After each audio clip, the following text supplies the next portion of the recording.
Hello friends, welcome to my new video. तो दोस्तों, आज मैं आपको जीबीएस के ऊपर दो साइकोलॉजिकल रीजन दे रहा हूँ जिसकी वजह से आप जीबीएस में ज़्यादा जल्दी रिकवरी कर सकते हो।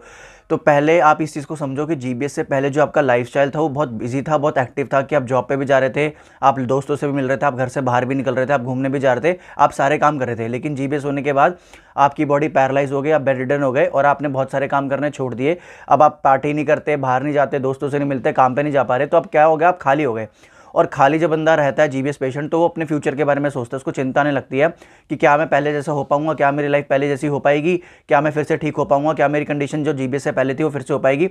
और इन सारी चिंता की वजह से क्या होता है, वो खाली बैठा रहता है और खाली दिमाग शैतान का घर होता है और वो चिंता से उस अपनी बॉडी को पॉइजन करता है और उसकी रिकवरी नहीं होती।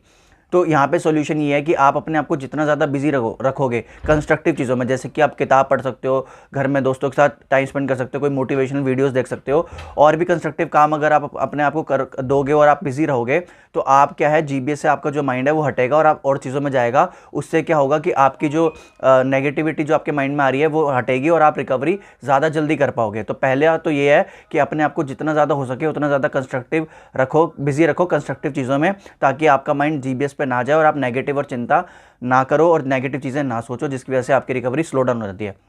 दूसरा पॉइंट कि आप जैसे ही जो 6 महीने पहले हो सकता है कि आपको एक प्रॉब्लम थी, लेकिन आज हो सकता है वो ना हो। 6 महीने पहले हो सकता है कि अगर आप बेड पे लेट जाओ तो खुद से ना उठ सकते हो, लेकिन आज आप हो सकता है उठ पा रहे हो। ऐसे ही आज जो प्रॉब्लम है हो सकता है वो 6 महीने बाद नहीं होगी। तो कहने का क्या मतलब है, कुछ चीज़ें टाइम लेती है। हो सकता है जिस चीज़ के बारे में आप चिंता कर रहे हो सकता है वो आज सॉल्व ना हो, लेकिन टाइम में solve a lot of things. तो आज हो सकता है जिस चीज़ के बारे में आप चिंता कर रहे हो वो टाइम के साथ हो सकता है वो चीज़ें भी ठीक हो जाएगी। तो आप इस चीज़ दो चीज़ों का ध्यान रखो, पहला तो बिजी रखो और दूसरा पेशेंस रखो। जो चीज़ आपको आज परेशान कर रही है वो टाइम के साथ ठीक हो जाएगी।